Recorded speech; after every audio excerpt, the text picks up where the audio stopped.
어느 관절이든지 관절을 지나면서 마찰되거나 눌리기 때문에 당연히 저런 증상이 나타나요. 어디에서 어떻게 눌렸는지를 확인하는 게 되게 중요해요.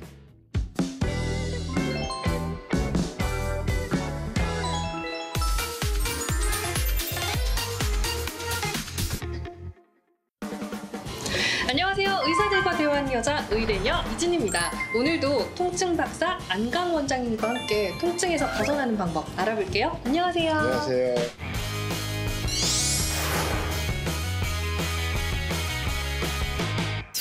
네, 본격적인 이야기 나눠보기 전에 댓글로 남겨주신 궁금증부터 해결해볼게요. 저는 한 번씩 왼쪽 눈과 코뿌리 사이가 송곳으로 찌르는 듯한 통증이 있습니다. 한 번 시작되면 강중강도로 하루 종일 통증이 이어지고요. 어떤 날은 메스꺼움과 구토까지 하기도 해요. 검사를 해봤는데 원인을 찾을 수도 없고 건강 다큐를 보니까 군발성 두통과 제 증상이 비슷하다 이런 얘기 들었어요. 진통제 과다 복용 부작용으로 시력 저하까지 온 상태인데 선생님 어떻게 치료를 해야 되나요? 일단 라고. 진단을 다시 봐야 돼요.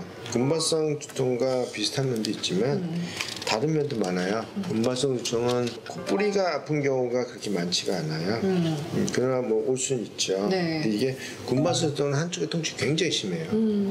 그래서 통증이 심해서 마치 눈알이 빠져나간 듯한 통증이다 이렇게 얘기를 해요. 네. 편두통 같은 경우에는 실제로 눈, 머리, 심지어는 코까지 이렇게 오는 경우도 있어요. 이렇게. 군발성 두통은 주로 눈에 많이 와요. 눈에 막 이렇게 오는데 그다음 두 번째는 콧물이 있잖아요. 콧물 같은 게 잘 나오고 그다음에 눈 같은 눈물도 흘리는 경우가 많고요. 특히 눈 주위가 많고 진짜 그런 괴롭겠다. 것도 있고 그다음에 이제 여기 아픈 게 한 30분에서 1시간, 뭐 2~3시간까지 아파요. 근데 그 아픈 정도가 너무너무 심하기 때문에 그 자살병이라고 얘기해요. 이거를 자살두통. 그런 정도로 실제로 이것 때문에 자살을 많이 하고.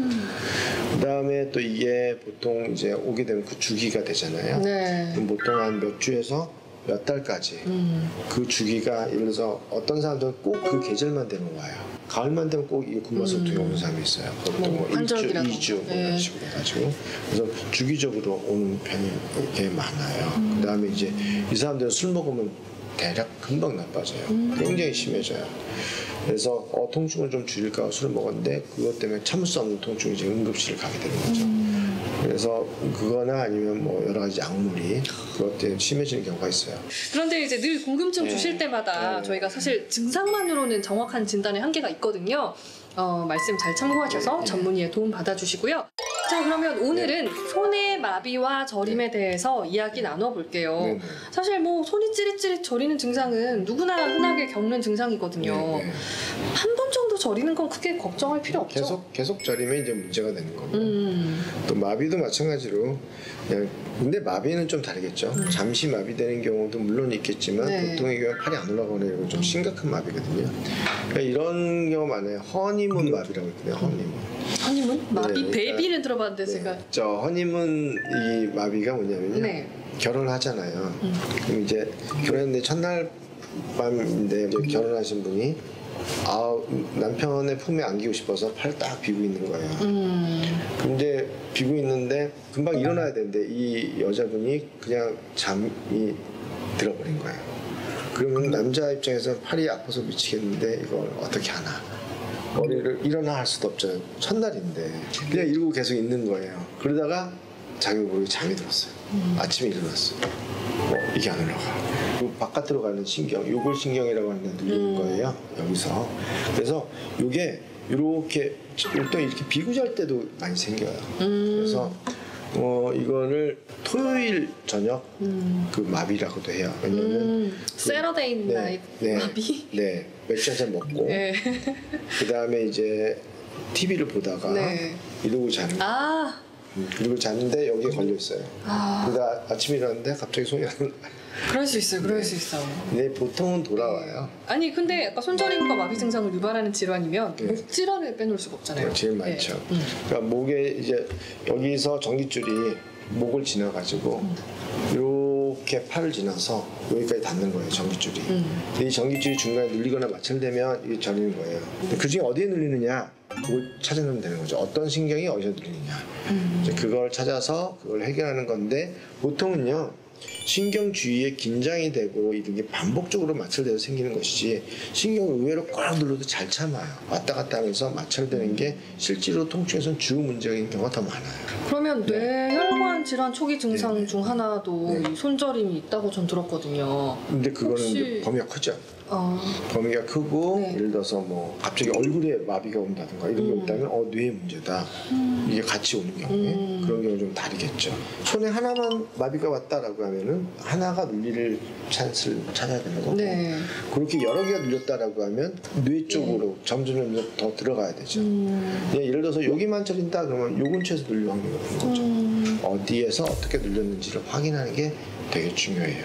저는 가끔 주변에서 이제 그 육아하는 친구들이 저린다. 그리고 그 디자이너 친구들이 이 증상을 많이 호소해가지고 갑자기 막 걱정이 좀 됐어요. 이게 그냥 시간 지나면 괜찮겠지 했는데 사실은 혹시 모르니까 좀 검사를 해보면 좋겠네요. 이게 뭐냐면요. 만성 통증이 반복되는 거예요. 그러니까 이제 처음에 그런 증상이 좀 오래 간다 싶으면은 거기에 대해서 적절하게 이제 진단을 하고 어떻게 회복을 할 수 있도록 해야 되는데 그게 이제 계속 반복되면 그 자체를 긴장시키고 더 아프게 회로가 변한단 말이에요. 그게 만성 통증이에요.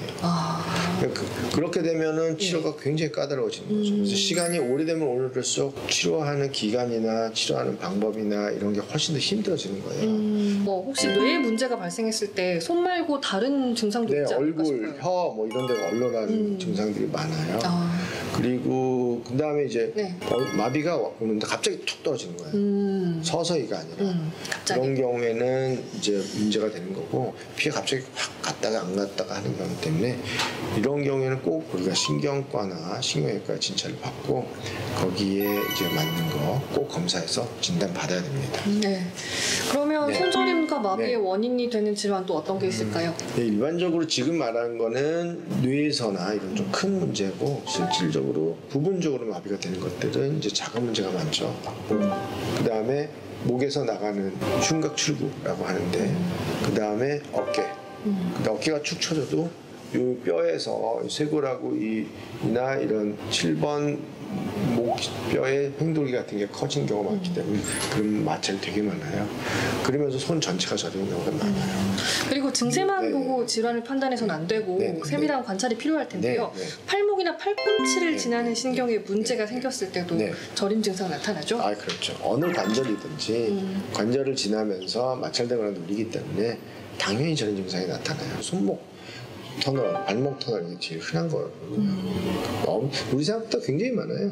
그러니까 예를 들어서 뭐 엄지 쪽으로 걸린 것도 있고 새끼손가락으로 여기도 신경이 이런 데 눌리면서 새끼가 저릴 수도 있고 그 다음에 이제 뭐 가운데가 저릴 수도 있고 바깥쪽 수갑 찬 것처럼 수갑이 찬 데에서 요 바깥쪽으로 가는 신경을 눌려가지고 껍데기가 피부 껍데기가 아플 수도 있고 여러 가지 병들이 있어요. 사실 저림이나 마비 증상 이걸로는 길게 얘기를 못하지 않을까 좀 걱정했는데 괜한 걱정이었어요. 하루 종일 얘기해도 끝이 없어요. 진짜 저희가 사실 많이 겪는 증상임에도 불구하고 또 여러 가지 질환과 연결이 될 수 있으니까 여러분 잘 좀 신경 쓰시고 계속해서 지속되는 증상이 나타난다면 꼭 전문의와 함께 상의를 해보시기 바랍니다. 뭐 순간증후군이나 뭐 이런 거 실제로 하나만 나타나는 게 아니라 여러 병과 같이 와요. 그러니까 어깨나 목이 아픈 거, 뭐 두통, 그다음에 특히 등이 아픈 거 되게 많거든요. 그 목에서 오는 등통증도 있고 T4 증후군이라는 게 있어요. 그래서 고기가 아프면 그 주위 교감신경 지배하는 데가 확 나빠져서 되게 그것도 상당히 힘든 증상이거든요. 등이 재밌는 요소가 되게 많아요. 알겠습니다. 자, 저희는 다음 시간에 또 찾아뵐게요. 좋아요와 구독 꼭 눌러주세요. 선생님 오늘 말씀 고맙습니다. 감사합니다. 마비라고 하는 거는 운동신경의 기능을 못하는 거. 마비가 올 때도 일부 저림 증상이 있지만 저리라는 게 뭐냐면 감각신경. 두 개의 형태는 좀 다릅니다.